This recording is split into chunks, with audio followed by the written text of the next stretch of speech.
En préambule, je tiens à préciser que mes propos n'ont aucune vocation à alimenter ou à s'inscrire dans un quelconque débat pro ou anti-vaccin.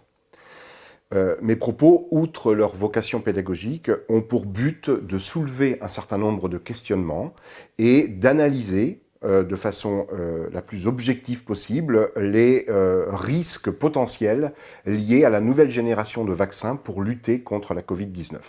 Je tiens à préciser cela tout simplement parce que aujourd'hui, dès qu'on est critique sur un vaccin, on est tout de suite étiqueté d'anti-vaccin et relayé dans la catégorie des personnes dont il ne faut absolument pas prendre en compte les argumentaires parce que ça sort d'un certain schéma de pensée. Pour ma part, je n'ai absolument aucun désaccord de principe avec la vaccination et je suis moi-même vacciné contre un certain nombre de maladies et simplement je me qualifierais de vaccino-prudent. Alors, le vaccin, pourquoi faut-il être particulièrement prudent avec un vaccin? Eh bien parce que un vaccin, ce n'est pas un médicament comme un autre. Un médicament, ça s'adresse en général à des personnes malades. Et donc, lorsque l'on est malade, eh bien, on est prêt à accepter un certain nombre d'effets secondaires, dès lors que ces effets secondaires sont minimes par rapport aux bénéfices tirés du médicament vis-à-vis de la maladie dont on souffre. Et donc, c'est le problème, c'est la question du rapport bénéfice-risque. Et dès lors que ce rapport est favorable, on accepte un certain nombre d'effets secondaires. Et même dans le cas de certaines maladies beaucoup plus graves, de maladies où, je dirais, il n'y a plus grand-chose à espérer, bien évidemment, on est prêt aussi à accepter une part de risque. Cette acceptabilité du risque, cette acceptabilité de l'effet secondaire, eh bien, ne vaut pas pour un vaccin. Pourquoi elle ne vaut pas pour un vaccin? Parce que le vaccin s'adresse à des personnes en bonne santé. On ne s'adresse pas à des personnes malades. On est dans une démarche de prévention. Il s'agit donc de prévenir. Et donc, on est en bonne santé, on va se faire vacciner, on ne veut pas revenir malade. Donc, il y a une exigence du point de vue de la sécurité du vaccin qui est supérieure à l'exigence, même si effectivement un médicament classique doit être correctement évalué, bien sûr, mais il y a une exigence de la sécurité du vaccin qui est supérieure à celle du médicament classique. C'est-à-dire qu'en fait, avec le vaccin, on est un petit peu comme dans le cadre de l'aliment. Un aliment, on le prend bien sûr pour se nourrir, mais on le prend aussi, dans nos sociétés occidentales, on a cette chance, pour se faire plaisir, mais en aucun cas pour être malade. Donc on a inévitablement une exigence de sécurité sanitaire de l'aliment qui est beaucoup plus stricte que celle du médicament, et le vaccin se situe en fait à l'interface. Il est à l'interface, pourquoi? Parce que c'est un médicament, de fait, qui nécessite une prescription, mais c'est un médicament pour lequel l'exigence en termes de sécurité sanitaire est aussi stricte que celle de l'aliment. Et voilà pourquoi il y a souvent une crainte vis-à-vis du vaccin et des questions qui sont bien sûr tout à fait légitimes et qui sont soulevées au regard du vaccin et qui ne le sont pas au regard d'autres médicaments. Il y a une autre différence majeure, c'est l'effectif également des personnes qui vont être concernées par le vaccin par rapport à à l'effectif des personnes concernées par un traitement destiné à lutter contre une maladie précise. Mais j'y reviendrai plus tard. Alors, on va donc parler du vaccin contre la Covid-19. Mais je vais peut-être rappeler d'abord ce qu'est un virus, de manière générale. Un virus, et puis ensuite je parlerai du vaccin, et je parlerai des différents vaccins proposés contre la Covid-19. Le virus, c'est quoi? C'est en fait une coque de protéines, qu'on appelle une capside, qui est en fait, c'est une protéine qui est bien sûr présente en un grand nombre d'exemplaires et qui s'auto-assemble pour former une petite coque, laquelle va renfermer le matériel génétique du virus.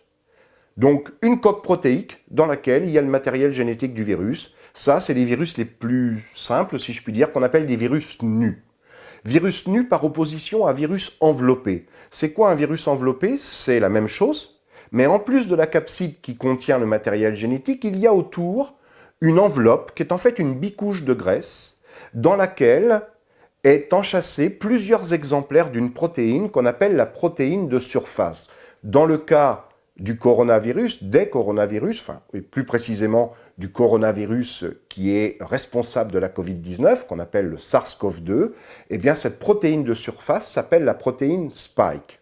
Et en fait, sur les coronavirus, la distribution et l'agencement de la protéine de surface dans l'enveloppe, dans la bicouche de graisse, donne un aspect de couronne, d'où le nom de coronavirus. Alors, dans le cas de SARS-CoV-2, qui est donc un virus de cette famille coronavirus, eh bien, la protéine de surface, donc je viens de le dire, est la protéine spike, et elle permet l'ancrage du virus à la surface des cellules qui vont être infectées par ce virus, pour qu'ensuite le virus pénètre dans les cellules et il délibère son matériel génétique. Il libère, pardon, son matériel génétique. Alors, le matériel génétique, c'est quoi? Pour nous, par exemple, les humains, notre matériel génétique, c'est de l'ADN.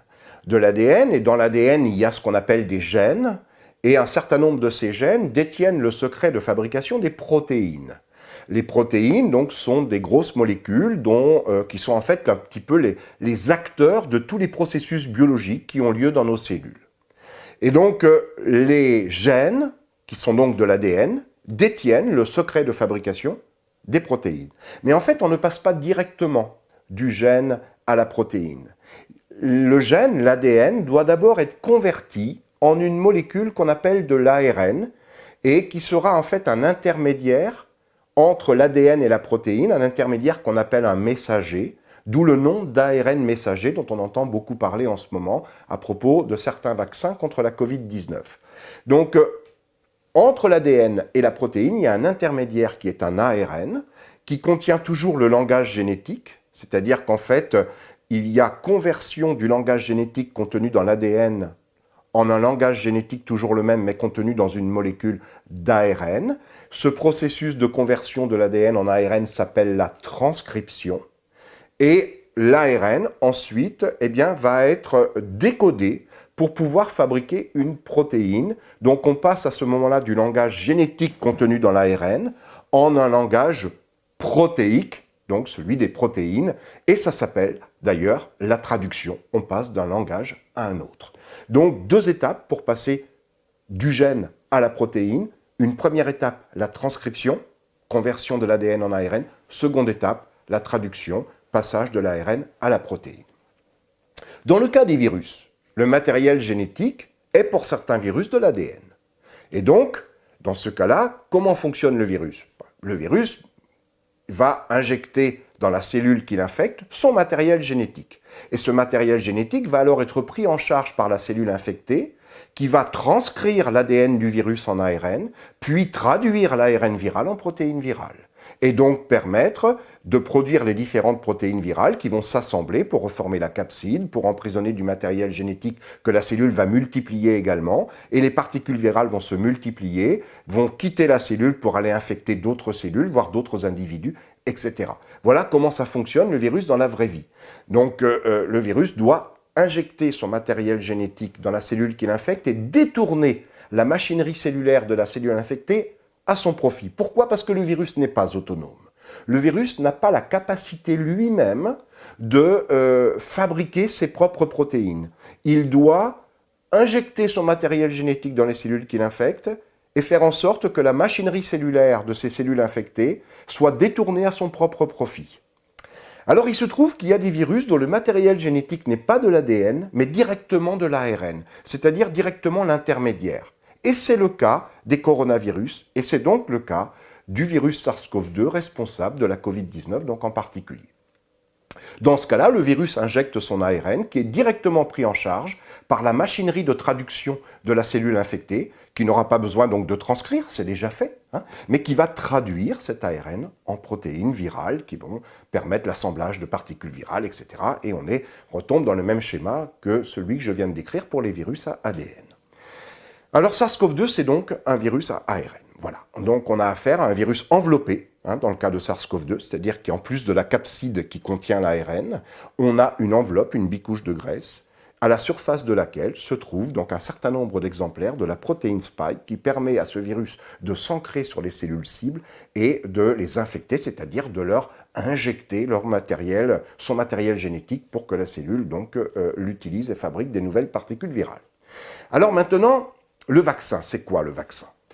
De manière générale, le vaccin, ça consiste en fait à entraîner notre organisme, à stimuler notre système immunitaire et à le préparer de façon à ce qu'il soit en mesure de faire face au virus le jour où le vrai virus en pleine forme va arriver. C'est-à-dire qu'en fait, l'idée est de préparer notre système immunitaire pour qu'il dispose d'un bagage d'anticorps spécifiquement dirigé contre l'agent infectieux, hein, c'est pas forcément un virus, ça peut être aussi une bactérie, etc. Et à ce moment-là, notre système immunitaire va s'entraîner en quelque sorte à préparer des anticorps dirigés contre l'agent infectieux. Et ensuite, quand l'agent infectieux arrive pour de vrai, eh bien, nous sommes déjà prêts, nous avons déjà le bagage pour neutraliser l'agent infectieux avant même qu'il ne fasse des dégâts. Alors, quels sont les différents types de vaccins qui existent classiquement avant d'en arriver spécifiquement à Covid-19 ? Bien sûr, les vaccins, ce n'est pas nouveau, hein, et il y a de nombreux vaccins qui existent depuis déjà très longtemps. Alors, il y a différents types de vaccins. Un certain nombre de vaccins consistent à injecter le virus entier. Hein, je vais prendre l'exemple de virus, puisque c'est ça qui nous préoccupe avec la Covid-19. Donc, il y a des vaccins qui consistent à injecter le virus entier, tout simplement. Mais bien sûr, sans donner la maladie. Hein. Donc, ce sera un virus qui sera soit inactivé, soit atténué. Donc, dans le cas de virus inactivé, on parle de vaccin inactivé. Et dans le cas de virus atténué, on parle de vaccin vivant. Virus inactivé, d'abord, ça veut dire quoi? Ça veut dire qu'on a le virus, mais on l'a inactivé par un traitement chimique. En général, c'est du formaldéhyde, ou un traitement physique, c'est souvent des irradiations, notamment aux ultraviolets. Et donc, le virus est inactif. Il a toujours la même gueule, donc il est toujours immunisant. C'est-à-dire que lorsqu'on va l'injecter, il va toujours être reconnu par notre organisme comme un corps étranger. Et notre organisme va donc s'entraîner à fabriquer des anticorps, sauf que le virus étant inactivé, il ne peut pas donner la maladie, et le jour où le vrai virus arrive, eh bien, la personne est dotée des armes, des anticorps qui vont lui permettre de se protéger. L'inconvénient de ces virus inactivés, c'est qu'ils sont en général assez peu immunogènes. Donc, par conséquent, il faut potentialiser l'effet immunogène à l'aide d'adjuvants qui sont par exemple des sels d'aluminium, du formaldéhyde, et qui ne sont pas forcément des molécules sympathiques. Mais voilà, il n'y a pas d'autre solution. Il faut potentialiser l'effet immunogène.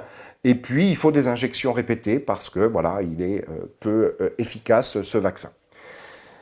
Il y a des vaccins atténués. Les vaccins atténués, c'est quoi? C'est le virus toujours entier. Il n'est pas mort. Il n'est pas inactivé, le virus, il est simplement dans les choux. On l'a rendu un petit peu inopérant, mais il n'est pas mort. C'est-à-dire qu'en réalité, souvent, ce sont par exemple une souche du virus, une souche mutante, qui la rend thermosensible et qui du coup n'est plus capable de se multiplier à la température de notre corps à 37 degrés. Elle est vivante, mais à 37 degrés, le virus n'arrive pas à infecter, n'arrive pas à prendre le dessus. Alors, soit c'est une souche thermosensible mutante, soit c'est une souche du virus qu'on a rendue thermosensible par d'autres procédés en laboratoire. Donc, le virus n'est pas mort, encore une fois, mais voilà, il n'est pas capable de se multiplier à la température de notre corps. Alors, ces vaccins ont l'avantage d'être plus immunogènes que les vaccins inactivés. Ces vaccins vivants atténués sont plus immunogènes. Ils ont l'inconvénient qu'on prend une part de risque beaucoup plus grande.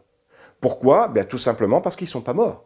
Et que ce virus peut s'avérer ne pas être suffisamment atténué, notamment pour des personnes fragiles, des personnes immunodéprimées, des femmes enceintes, chez lesquelles ce type de vaccin est déconseillé. Donc voilà les deux grands types de vaccins les plus anciens. Il y a d'autres vaccins plus récents, mais qui ont déjà été utilisés avant la Covid-19. Ce sont des vaccins, ce qu'on appelle la protéine recombinante. Qu'est-ce que ça veut dire, ce gros mot? C'est tout simplement que, c'est quoi une protéine recombinante? C'est une protéine qui est fabriquée dans des cellules qui ne sont pas celles qui la fabriquent dans la vraie vie. C'est-à-dire qu'à ce moment-là, et l'idée est assez séduisante, en tout cas sur le papier glacé, c'est de dire, plutôt que d'injecter le virus entier, et notamment si c'est un virus atténué, où on prend le risque que ce virus soit pas si atténué que ça, et en guise de vaccination, on risque de donner la maladie, c'est d'injecter une protéine du virus, notamment la protéine de surface, lorsqu'il s'agit d'un virus enveloppé. La protéine de surface pour pouvoir déclencher la fabrication d'anticorps. Pourquoi? Parce que lorsqu'un virus enveloppé attaque, quelle est la protéine visible de l'extérieur? C'est la protéine de surface. Et donc, effectivement, c'est cette protéine qui va être immunogène. Et donc, si on n'injecte que la protéine, on ne prend pas le risque de donner la maladie puisqu'on ne met pas le virus entier, atténué, Mais par contre, on va stimuler de la même manière notre système immunitaire. Donc on injecte uniquement la protéine de surface. C'est par exemple ce qui a été fait avec un vaccin contre l'hépatite B. Ça a été également fait dans une autre mesure, mais avec la protéine de la capside et pas la protéine de surface, parce que là on a affaire à un virus nu, c'est le papillomavirus qui est responsable du cancer du col de l'utérus. Et bien dans ce cas-là, on produit la protéine de la capside, puisqu'il n'y a pas de protéine de surface, puisqu'il n'y a pas d'enveloppe pour ce virus nu, le papillomavirus. Mais pour le virus de l'hépatite B, c'est un virus à ADN, mais un virus enveloppé, c'est-à-dire qu'il y a une protéine de surface. Eh bien, le principe a consisté à faire produire en laboratoire la protéine de surface du virus. Comment? Eh bien, on va chercher dans le matériel génétique du virus, donc là le virus de l'hépatite B, la partie de ce matériel génétique, le gène, qui détient le secret de fabrication de la protéine de surface. Et ce gène, eh bien, on fait en sorte qu'il soit en mesure de s'exprimer correctement dans des cellules qu'on est capable de multiplier à grande échelle en laboratoire. Ça peut être des cellules ça peut être des bactéries, ça peut être des cellules de levure qu'on est capable de multiplier dans des grandes échelles, dans des fermenteurs de 400 litres à une échelle industrielle. Ça peut être des cellules de racines de plantes. Ça peut qu'on est capable également de multiplier très facilement dans des bioréacteurs. Ça peut être certaines cellules animales qu'on est capable de multiplier également donc, à grande échelle. Et donc ces cellules vont prendre le gène du virus à leur propre compte, le décoder, fabriquer elles-mêmes la protéine virale, qu'on appellera une protéine recombinante, puisqu'elle est fabriquée dans des cellules qui ne sont pas celles qui la fabriquent dans la vraie vie. Et cette protéine recombinante, on va la purifier, on va l'extraire des cellules qui l'ont produite, on va la purifier, on va éventuellement lui adjoindre un certain nombre d'adjuvants et on va injecter. Donc, et à ce moment-là, on va donc avoir une protéine vaccinante. Voilà tous les vaccins qui existent jusqu'à présent. Dans le cas de la Covid-19, vous savez qu'il y a un très très grand nombre de vaccins qui sont dans la course, enfin un très grand nombre d'entreprises pharmaceutiques qui proposent des vaccins. Il y a plus de 230 ou 250 vaccins, candidats vaccins dans la course. Alors ceux qui sont sur le point d'être livrés, d'être commercialisés, d'être mis sur le marché, bon c'est une petite vingtaine pour le moment, grosso modo, notamment pour l'Europe, qui devraient arriver, qui sont déjà quasiment mis sur le marché, ou qui vont l'être dans quelques jours, ou qui vont arriver sinon courant 2021. Alors, de quel vaccin s'agit-il? Il s'agit pour certains de vaccins inactivés, c'est-à-dire donc une technologie déjà utilisée pour d'autres maladies, comme j'en ai parlé à l'instant. C'est le cas, par exemple, des vaccins chinois, dont Sinopharm. Donc, il y a 2 vaccins chinois qui sont autorisés depuis juillet dernier. Bon, on ne peut pas dire que ça a été très prudent, puisqu'en fait, ils ont été autorisés en juillet dernier, alors que les tests cliniques de phase 3, qui est le dernier stade des essais cliniques, ont commencé en juillet dernier. C'est-à-dire qu'en fait, ils ont été mis sur le marché alors que n'avaient pas véritablement ou commençaient tout juste les essais cliniques de phase 3. Mais ce sont des vaccins qui s'appuient sur une technologie déjà utilisée auparavant, les vaccins inactivés, avec les inconvénients dont j'ai parlé tout à l'heure, le fait qu'ils soient peu immunogènes, qu'il faille des injections répétées, qu'il faille ajouter un certain nombre d'adjuvants pour potentialiser l'effet immunogène. Ce sont les vaccins chinois notamment. Ensuite, il y a également des vaccins à protéines recombinantes, des candidats vaccins à protéines recombinantes. Donc il s'agit de produire soit la protéine de surface, puisqu'on a affaire à un virus enveloppé, encore une fois, pour le SARS-CoV-2, responsable de la Covid-19. Donc il s'agit là de prendre le gène, la partie du matériel génétique de SARS-CoV-2 qui détient le secret de fabrication de la protéine de surface, de l'introduire dans des cellules que l'on cultive à grande échelle en laboratoire, et on va produire la protéine de surface. C'est par exemple le projet développé par Novavax, donc une entreprise pharmaceutique donc, qui va proposer dans un certain délai donc, ce vaccin, donc vaccin à protéines recombinantes. C'est le cas également de l'entreprise canadienne Medicago, qui elle produit non pas la protéine de surface, mais fait le pari de la protéine de la capside. Alors cette protéine de la capside, elle n'est pas directement accessible, puisqu'elle est à l'intérieur de l'enveloppe. Le tout, la capside, c'est la petite coque de protéines qui contient le matériel génétique, l'ARN du virus SARS-CoV-2. Donc elle n'est pas directement visible de l'extérieur, puisqu'il y a une enveloppe autour. Et ce qui est visible, c'est la protéine spike, la protéine de surface. Mais Medicago fait le pari de la protéine de la capside, et donc produit dans des cellules de plantes qu'on appelle des cellules transgéniques. Pourquoi? Parce qu'une cellule transgénique, c'est une cellule dans laquelle on a mis un gène étranger qu'on appelle un transgène. La technique s'appelle la transgénèse. Eh bien, le gène étranger est ici un gène du virus SARS-CoV-2 qu'on a mis dans des cellules de plantes pour l'entreprise Medicago pour produire donc la protéine de la capside qui va s'auto-assembler d'ailleurs et qui va faire une capside, mais une capside vide. Qu'on appelle une particule qui ressemble à un virus-like particle en anglais. Et donc c'est la capside vide, voilà, mais c'est la protéine de la capside qui a donc été produite dans des cellules transgéniques en laboratoire, et puis Novavax, elle, eh bien, produit la protéine de surface, la protéine recombinante. Il y a également un projet de Sanofi, Pasteur, donc sur ce type de vaccin à protéines recombinantes. Voilà, donc ça, ce sont des vaccins qui étaient déjà connus, qui avaient déjà été utilisés pour d'autres maladies. Il y a une nouvelle génération de vaccins qui arrive dans le cas de la Covid-19. Ce sont ce qu'on appelle les vaccins génétiques. C'est quoi des vaccins génétiques? Des vaccins génétiques, ça consiste à injecter dans les cellules de la personne à vacciner, non pas le virus entier, non pas une protéine du virus, mais le matériel génétique du virus, ou en tout cas une partie de ce matériel génétique qui détient le secret de fabrication de, par exemple, la protéine Spike, la protéine de surface, donc la protéine immunogène.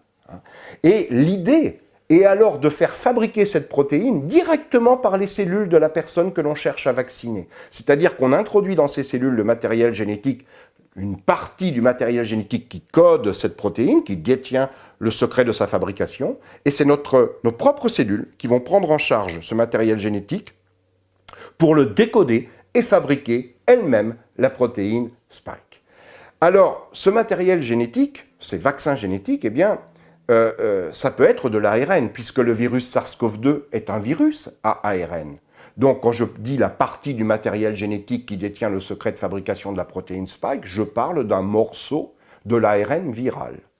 Eh bien, effectivement, c'est les fameux vaccins à ARN messager dont on entend beaucoup parler, puisque c'est les premiers qui sont arrivés sur le marché, et notamment celui de Pfizer-BioNTech, donc entre une entreprise américaine Pfizer et une entreprise allemande BioNTech, donc, et qui est déjà utilisé donc, en Angleterre depuis quelques jours. Donc, ce vaccin à ARN messager, et puis il y a aussi des vaccins à ADN dont je vais parler dans un instant. Alors, il faut savoir que le matériel génétique que l'on cherche à introduire dans les cellules, soit de l'ARN ou de l'ADN, il ne peut pas y pénétrer tout seul. Il va falloir un transporteur, une sorte de véhicule qu'on appelle un vecteur.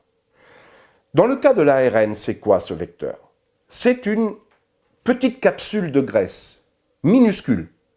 On appelle ça une nanoparticule.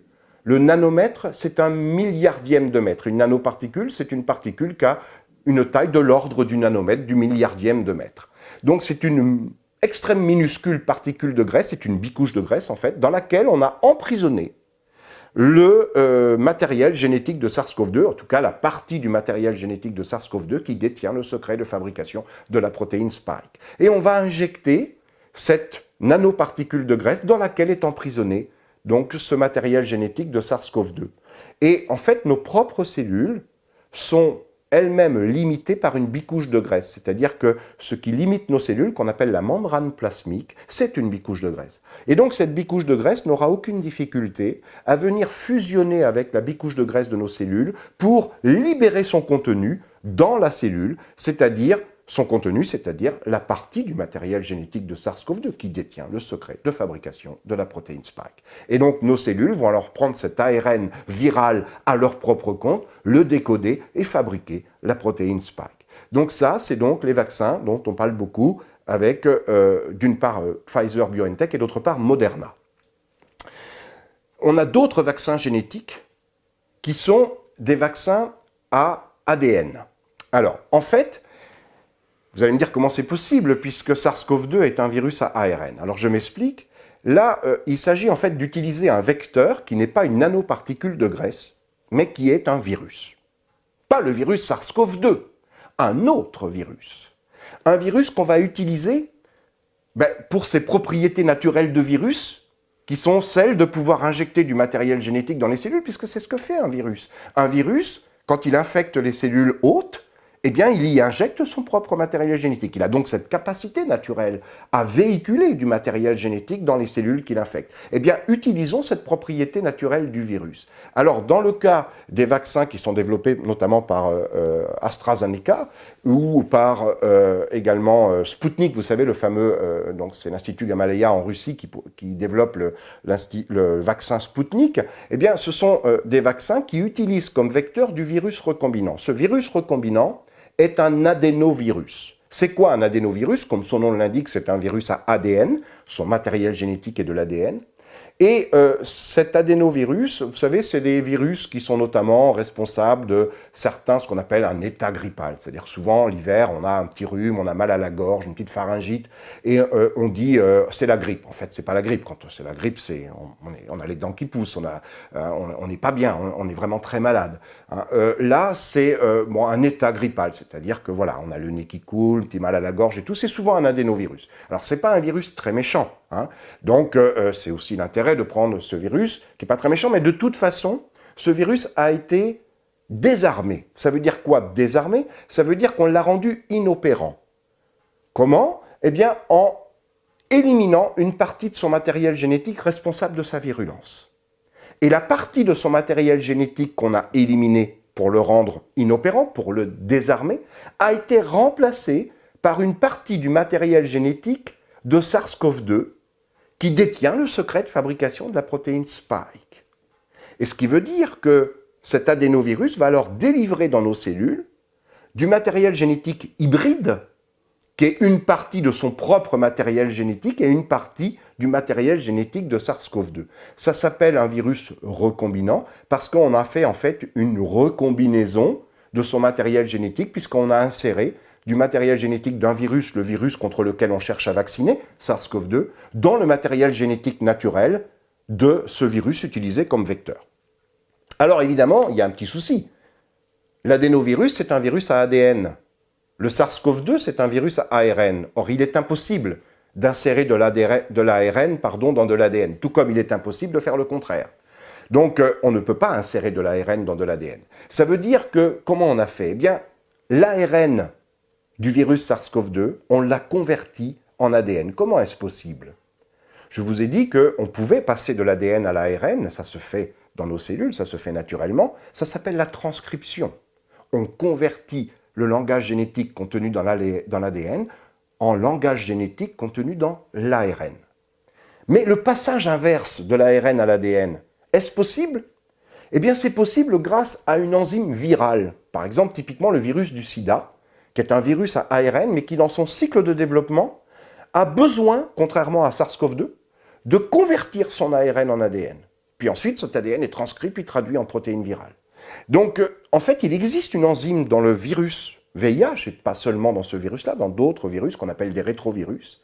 Il existe une enzyme qui s'appelle la transcriptase inverse. Pourquoi? Parce qu'elle fait l'inverse d'une transcription, c'est-à-dire qu'elle convertit l'ARN en ADN. Bien ça, on le fait en laboratoire. On récupère l'ARN viral de SARS-CoV-2, on le convertit en ADN grâce à la transcriptase inverse, ça se fait dans un tube à essai, et on va récupérer la version ADN de SARS-CoV-2, qui n'existe pas dans la vraie vie, mais qu'on a fabriqué en laboratoire. Et on va récupérer de cet ADN la portion qui détient le secret de fabrication de la protéine Spike, et on va mettre cette portion ADN, copie ADN de l'ARN de SARS-CoV-2, dans l'ADN du virus, de l'adénovirus.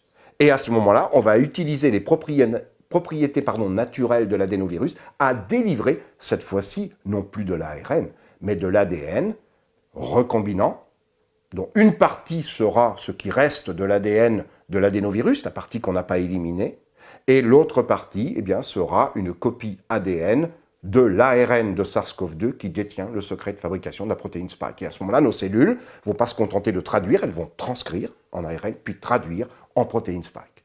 Voilà les deux types de vaccins génétiques. Vaccin à ARN avec un véhicule, un vecteur qui est une nanoparticule de graisse, une bicouche de graisse, et vaccin à ADN avec un véhicule qui est un vecteur, qu'on appelle un vecteur recombinant.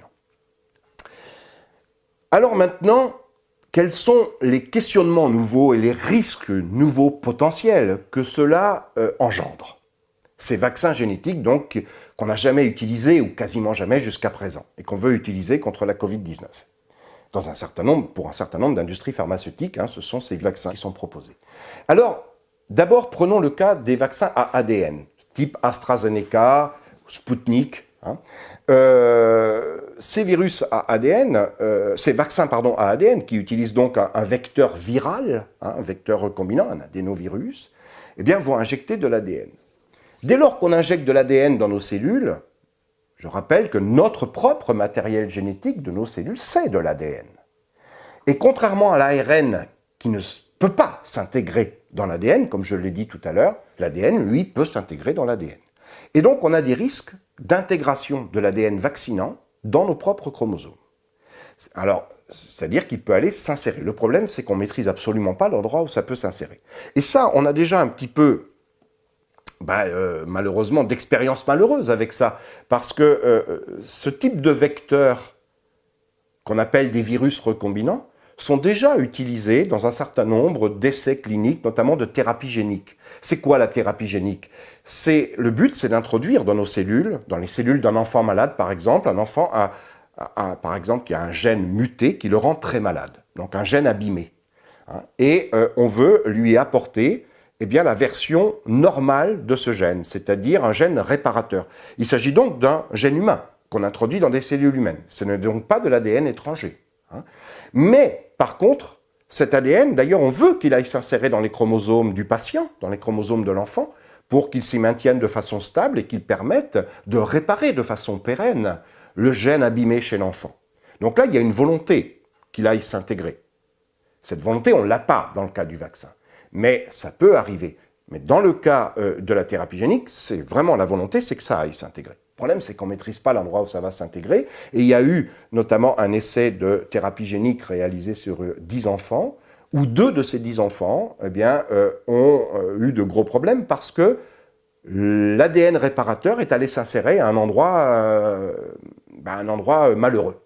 C'est quoi cet endroit malheureux? C'est notamment ce qu'on appelle des oncogènes. Des oncogènes, ce sont des gènes de cancer. C'est quoi des gènes de cancer? C'est des gènes où tout va bien lorsqu'on les laisse tranquilles, mais lorsqu'on vient les perturber, modifier leur fonctionnement, leur expression, ils vont entraîner une prolifération cellulaire et éventuellement un cancer. Ce qu'on appelle des oncogènes. Il se trouve que l'ADN réparateur, lors de ces tests de thérapie génique, dans 2 cas sur 10, est allé s'insérer dans des oncogènes et ces enfants ont développé des leucémies. Donc ça, c'est quelque chose qui a été relaté dans une publication en 2003 et il s'agissait d'un essai de 2002, un essai de thérapie génique. Et ce sont les mêmes types de vecteurs, d'ailleurs c'était un adénovirus recombinant qui avait été utilisé comme on l'utilise ici dans le cadre des candidats vaccins comme celui d'AstraZeneca ou de Sputnik, du vaccin russe. Donc ça s'appelle de la mutagénèse insertionnelle. C'est un gros mot encore. Ça veut dire quoi? Mutagénèse, c'est quand on fait des mutations, c'est-à-dire qu'on perturbe les gènes, nos gènes, qu'on vient les modifier la structure de nos gènes, etc. Et insertionnelle parce que c'est provoqué par une insertion d'ADN étranger. Dans ce cas-là, dans le cas d'un vaccin, c'est de l'ADN étranger qui peut aller s'insérer. Donc ça, ce risque est à prendre évidemment en considération parce que, quand on fait un essai sur 10 enfants et puis qu'il y a 2 enfants sur 10, ça fait beaucoup. Et là, je vais y revenir, mais là, on va pas vacciner 10 personnes. On va vacciner des millions, des centaines de millions, voire des milliards de personnes. Donc évidemment, on ne peut pas faire l'économie de ce risque. Il y a un autre risque potentiel qui est directement lié, encore une fois, au vaccin utilisant comme vecteur un virus, comme l'adénovirus dont on vient de parler. Cet adénovirus, c'est un virus. Il est étranger à notre corps. Et donc, il n'est pas innocent vis-à-vis de notre système immunitaire. Et il peut déclencher des réactions immunitaires inopportunes qui vont venir perturber la réponse souhaitée, c'est-à-dire la réponse vaccinale, la réponse contre le virus contre lequel on veut vacciner, qui est ici SARS-CoV-2. Et ça aussi, il y a eu un certain nombre d'essais cliniques de thérapie génique et d'immunothérapie. L'immunothérapie, ça consiste en fait à essayer de développer, c'est une stratégie qui est utilisée pour lutter contre certains cancers, où le but est d'essayer de faire développer chez le patients atteints de ce cancer, des anticorps qui vont reconnaître spécifiquement les cellules cancéreuses pour les éliminer. Spécifiquement les cellules cancéreuses et pas les autres.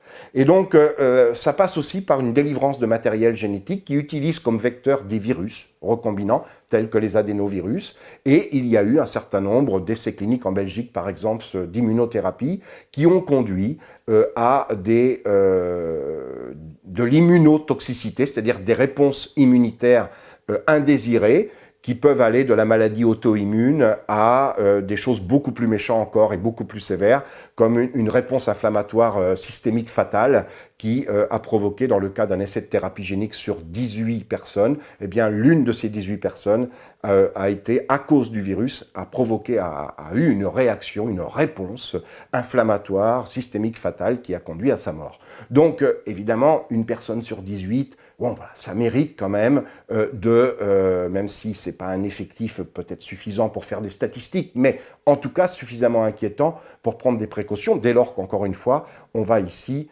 vacciner massivement et donc un très grand nombre de personnes.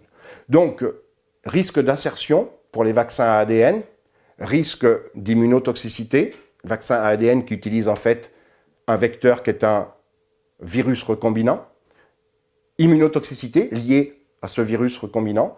Et enfin, je vais terminer par un risque qui est commun aux vaccins à ARN et aux vaccins à ADN. L'intérêt de l'ARN, c'est qu'il ne peut pas s'intégrer dans l'ADN. Des gens disent qu'il ne peut pas rejoindre les chromosomes. Bon, c'est pas si simple que ça, s'il peut les rejoindre, mais il ne pourra pas s'insérer dedans. Il ne pourra pas aller s'insérer, ça c'est clair, de l'ARN ne peut pas s'insérer dans l'ADN et vice-versa, comme je l'ai déjà précisé. Par contre, il y a un risque qui est totalement, qui est commun à l'ADN et à l'ARN, donc que ce soit le vaccin de Pfizer, BioNTech et Moderna ou le vaccin d'AstraZeneca ou Sputnik, eh bien, c'est le risque de recombinaison virale. C'est quoi la recombinaison virale? Il se trouve que les virus adorent échanger du matériel génétique entre eux. Alors, attendons-nous bien, ça ne peut se faire qu'entre virus de même nature. Toujours pour la même raison, c'est que de l'ARN ne peut pas s'intégrer dans de l'ADN et inversement. Donc, ça concerne soit deux virus à ARN, soit deux virus à ADN. Mais dès lors qu'ils sont de même nature, c'est-à-dire tous les deux à ADN, tous les deux à ARN, ils peuvent échanger des morceaux de leur matériel génétique l'un avec l'autre. Ça s'appelle la recombinaison. Ce n'est pas spécifique au virus, la recombinaison, mais elle est particulièrement efficace, exacerbée chez les virus. Et encore plus quand il s'agit de virus qui se ressemblent, c'est-à-dire de la même famille. Il ne faut pas seulement qu'ils soient de même nature, mais en plus de la même famille. Alors, ça ne veut pas dire que ça ne peut pas arriver entre virus assez éloignés, pourvu qu'ils soient de la même nature, c'est-à-dire tous les deux ARN ou tous les deux ADN, mais c'est moins fréquent. Mais, ceci dit, ça peut arriver aussi. Et ça arrive encore plus quand ce sont des virus qui se ressemblent. Ça conduit à des virus recombinants, si ces deux virus se rencontrent et échangent des morceaux. Et le virus recombinant, ça veut dire que vous avez un virus parental 1, un virus parental 2, ils échangent des morceaux et ça donne un virus recombinant 1, un virus recombinant 2, qui en fait dont le matériel génétique sera constitué en partie du matériel génétique du virus parental 1 et en partie du matériel génétique du virus parental 2. Ces virus recombinants, en général, ça fait peur. Pourquoi ? Eh bien parce que, bon, ça peut être un virus moins virulent que les virus parentaux, et tant mieux, mais ça peut être un virus beaucoup plus virulent.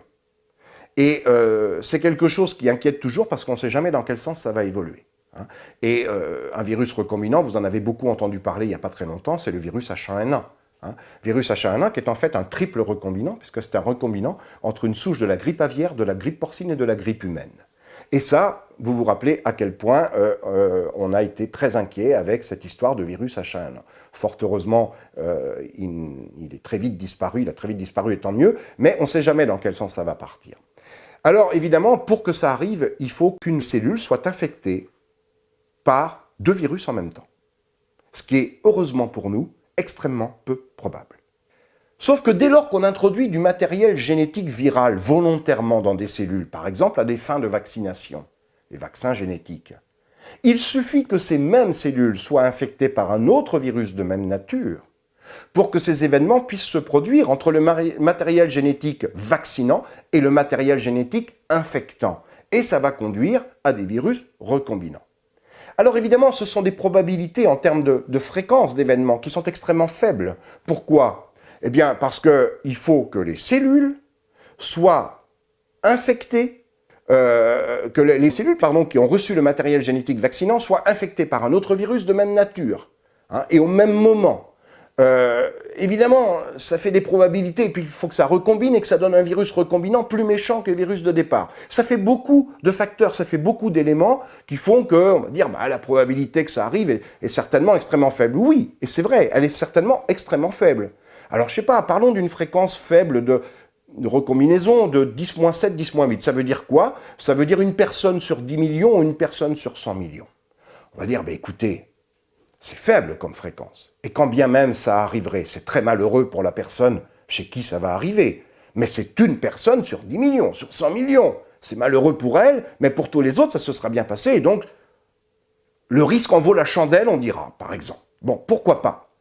Sauf que c'est là que le risque ne doit plus être considéré à l'échelle de l'individu, mais à l'échelle de la population. Et ça, malheureusement, c'est quelque chose dans les nombreux débats que l'on a en ce moment, à la télévision, à la radio, où on parle des problèmes potentiels que pourraient poser ces nouveaux vaccins.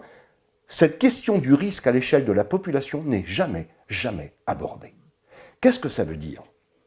Si cet événement de recombinaison virale devait se produire, et vous comprenez bien que même si sa fréquence est faible, 10-7, 10-8, c'est-à-dire une personne sur 10 millions, sur 100 millions, dès lors qu'on vaccine des centaines de millions de personnes, voire des milliards de personnes, la probabilité que ça arrive n'est pas nulle. Mais on va vous dire, oui, c'est extrêmement faible. Le problème, c'est que les conséquences ne seront pas que pour la personne chez laquelle émerge ce virus recombinant. Ce virus recombinant, s'il est plus virulent, il va bien sûr se multiplier, c'est-à-dire que la personne va être victime de ce virus, la personne vaccinée en question. Ce virus va se propager, va quitter les cellules en question, va aller infecter d'autres cellules et d'autres individus. Et n'oublions pas qu'il suffit qu'un virus émerge un jour, quelque part, pour que les conséquences soient colossales et mondiales. Ce que nous a bien appris SARS-CoV-2, c'est qu'il suffit qu'un virus émerge un jour, quelque part, pour que les conséquences soient colossales et mondiales. Et donc, ce risque, même s'il est d'une faible fréquence, ça pose vraiment la question de la prise de ce risque. Parce que les conséquences, encore une fois, ne seront pas à considérer à l'échelle de l'individu, mais à l'échelle de la population totale, de la population mondiale. Alors on va me dire, oui, mais alors comment apprécier un tel risque? Même si aujourd'hui on a des tests de phase 3 qui sont particulièrement courts et qui sont donc de fait insatisfaisants, quand bien même nous ferions de véritables tests de clinique de phase 3 comme il se doit, c'est-à-dire sur plusieurs années, avec des énormes effectifs, on n'aura jamais les effectifs suffisants pour apprécier un tel risque, c'est vrai. Et donc ça pose la question de la stratégie vaccinale. C'est-à-dire, ne devrait-on pas avoir recours à une technologie vaccinale pour laquelle nous avons au moins déjà un certain recul, même si ça reste du cas par cas, mais parce que cette technologie a déjà été utilisée pour de nombreux autres vaccins, pour lutter contre de nombreuses autres maladies virales notamment.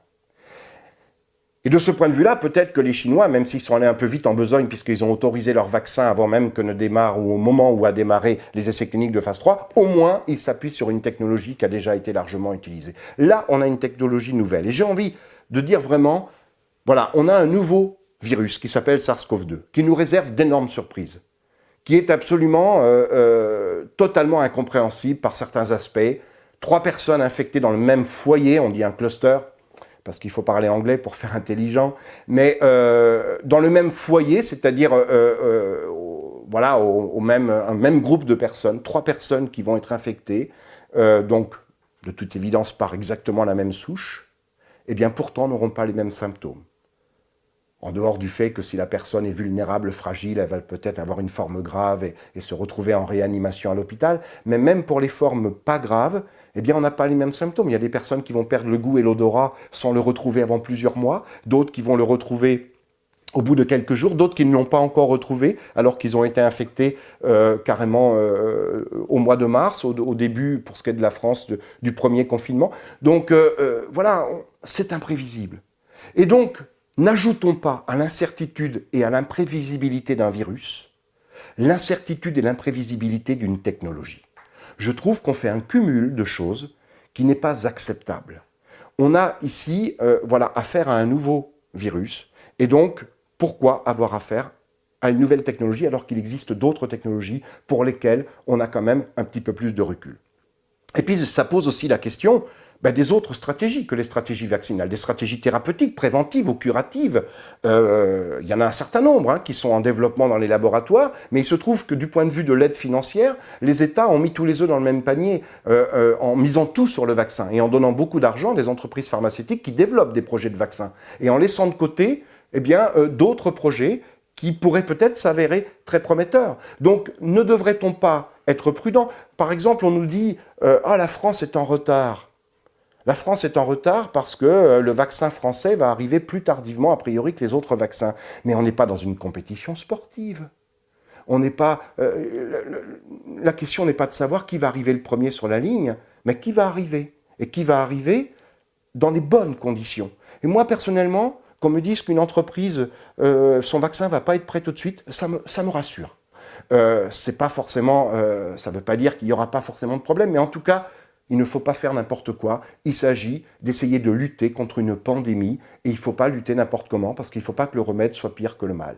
Et donc, il faut peut-être effectivement trouver le moyen de cohabiter un peu plus longtemps avec le virus sans sacrifier.